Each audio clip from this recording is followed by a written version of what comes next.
हाय दोस्तों, जल्दी मेरे चैनल को सब्सक्राइब कर दो और हाँ, बेल बटन दबाना ना भूले, बिल्कुल फ्री है। वो हर बार हमारे बीच आ जाती है, ये मुझे ठीक नहीं लगता। उसे तुम समझाओ। अच्छा बाबा ठीक है, जल्दी से मुझे टिफिन दे दो, ऑफिस निकलना है। नीलेश शीशे के सामने ऑफिस के लिए तैयार हो रहा था और बैठ के दूसरी तरफ खड़े होकर अंजलि अपनी नाराज़गी जता रही थी वीना को लेके। नमस्कार दोस्तों, मैं अलका ठाकुर स्वागत करती हूँ आपका मेरे चैनल में, जहाँ हम सुनते हैं प्यार भरी कहानियाँ हमारी यादों की डायरी से। शादी को बस 1 महीना हुआ था। अंजलि नीलेश के साथ बहुत खुश थी, पर ससुराल आने के बाद अंजलि ने देखा कि नीलेश की पड़ोस वाली आंटी के साथ उनके घर से काफ़ी अच्छा रिश्ता था। फिर उनके घर पे जब भी अचार बने या होली की गुजिया, सब नीलेश की पसंद का ख्याल रखा जाता था। वीना नीलेश को चाहती थी, उसे प्यार करती थी, पर उसे कह नहीं पाई। सारा दिन उसके यहाँ रहती, नीलेश के कमरे को ठीक से रखती, सजाती, उसके पूरे घर को उसने संभाल रखा था। घर पर सिर्फ नीलेश और उसकी माँ ही थे। पिताजी तो बचपन में ही नीलेश को छोड़ के जा चुके थे। वीना उसकी माँ के साथ घर के बाकी कामों में मदद करती थी। इतना गहरा रिश्ता होने के बाद भी वीना ने कभी नीलेश से अपने प्यार का इजहार नहीं किया। वो डरती थी कि कहीं उसका रिश्ता ना खराब हो जाए उस घर से, नीलेश से, क्योंकि वो उसे बहुत अच्छी दोस्त मानता था। जी हाँ, सिर्फ दोस्त।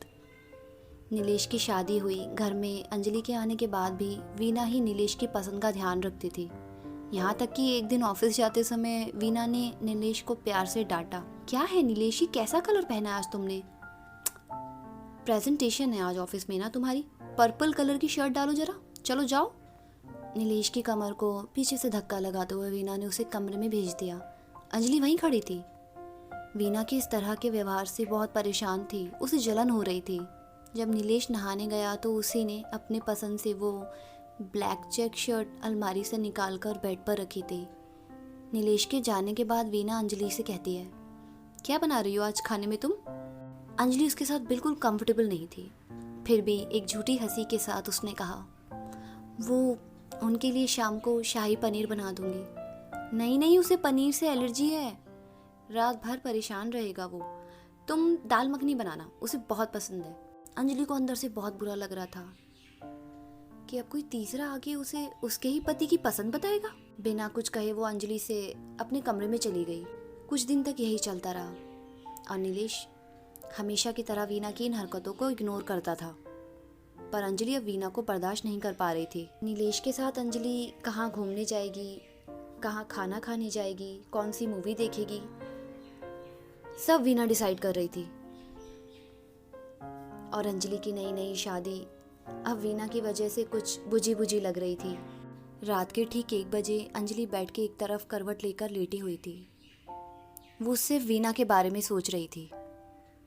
तभी पीछे से नीलेश की बाहों ने उसे अपनी बाहों में समेटा। तुम सोई नहीं, क्या सोच रही हो? नीलेश स्माइल करते हुए अंजलि को अपनी बाहों में भर के उससे बात कर रहा था। तुम्हें नहीं लगता ये ज़्यादा हो रहा है? वीना हमारी पर्सनल लाइफ में भी घुसे जा रही है। ऐसा नहीं है, वो ऐसी ही है, पागल सी और लड़ाकू भी। हाँ, हम उसकी कोई बात नहीं टाल सकते।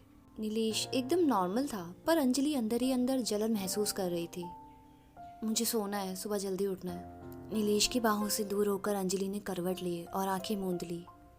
नीलेश भी समझ गया कि अंजलि अभी डिस्टर्ब है, शायद घर के कामों से थक गई है।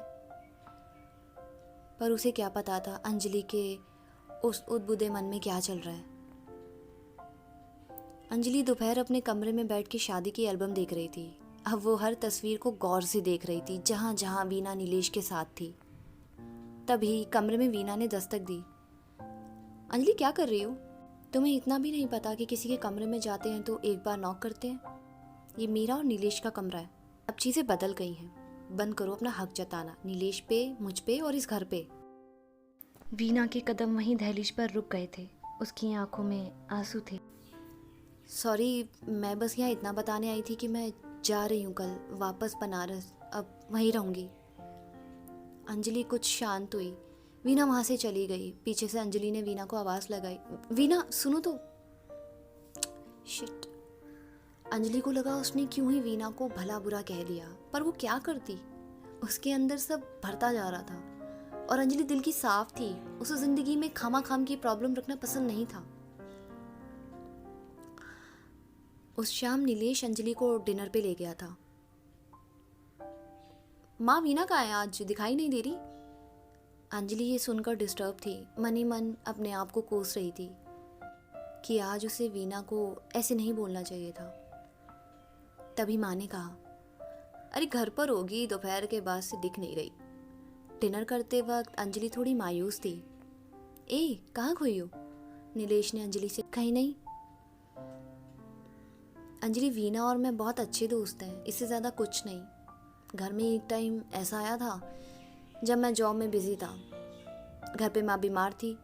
उस टाइम वीना ही थी जिसने पूरा घर संभाला था। ये समझ लो आज तुम्हारा पति जहाँ भी है ना, उसके पीछे वीना का हाथ है। अगर वो उस टाइम घर ना संभालती, माँ को ना संभालती, तो आज हालात कुछ और होते। हाँ, वो अपनी मर्जी से चीज़ें करती है, पर उसकी नीयत साफ है, इसलिए माँ उसे कभी नहीं रोकती। तुम उसे लेके कभी परेशान मत होना, मैं सिर्फ तुम्हारा हूँ। I love you. नीलेश ने अंजलि के हाथों में अपने हाथ लिए उसे ये कहा, तुम समझ रही हो ना, वो बस मेरी अच्छी दोस्त है। अंजलि ये सब सुन के और परेशान हो गई। उसे महसूस हो रहा था कि उसने गलती कर दी। वो बस अभी घर जाके वीना से माफ़ी मांगना चाहती थी। डिनर के बाद जब दोनों घर लौटे तो वहाँ वीना माँ के साथ बैठी हुई थी। उसके हाथ में एक पेन पेपर था। आ गई नकचड़ी, कहाँ दी तुम? नीलेश ने घर में घुसते ही कहा। अंजलि वीना को ही देखे जा रही थी। कहीं नहीं, कल जाना है, बस उसी में बिजी। कहाँ जा रही हो? बनारस, बाबा बुला रहे हैं। अच्छा रुको, मैं चेंज करके आता हूँ, फिर बातें करते हैं। बस इतना कहकर नीलेश अपने कमरे में चला गया। वहाँ अंजलि खड़ी थी, बस शर्मिंदा थी वो। वीना अंजलि के पास गई। ये तुम रखो। एक कागज़ अंजलि के हाथ में पकड़ाकर वीना जाने लगी। ये क्या है? अंजलि ने वीना से पूछा। इसमें सब लिखा है, सिलेंडर की बुकिंग, राशन की कुछ चीज़ें जो आंटी हमेशा मंगवाती है, और धोबी, दूध वाले का हिसाब, ये सब अब तुम्हें ही तो देखना है। मैं जा रही हूँ और ये तुम्हारा हक है, कोई तुमसे नहीं छीनेगा। जैसे वीना जता रही थी अंजलि को कि वो निश्चिंत रहे, नीलेश उसका है और ये घर भी। अंजलि वीना को ही देखे जा रही। वीना की आंखों में अनदेखे आंसू थे जो सिर्फ अंजलि देख पा रही थी। घर के बाहर कदम बढ़ाए वीना जा रही थी कि उसे अंजलि ने रोका। वीना, मुझे माफ़ कर दो, मैं तुम्हारा दिल नहीं दुखाना चाहती थी। अंजलि की आंखें भीगी हुई थी। वीना ने उसे गले लगाया। तुम्हारी नहीं, मेरी गलती है। मैं कह नहीं पाई नीलेश को कभी कि उसे चाहती हूँ, ताकि कभी उसे ये ना लगे कि मैंने जो भी किया उसके बदले में मैं उससे ज़िंदगी की खुशियाँ मांग रही हूँ, अपना हक जता रही हूँ।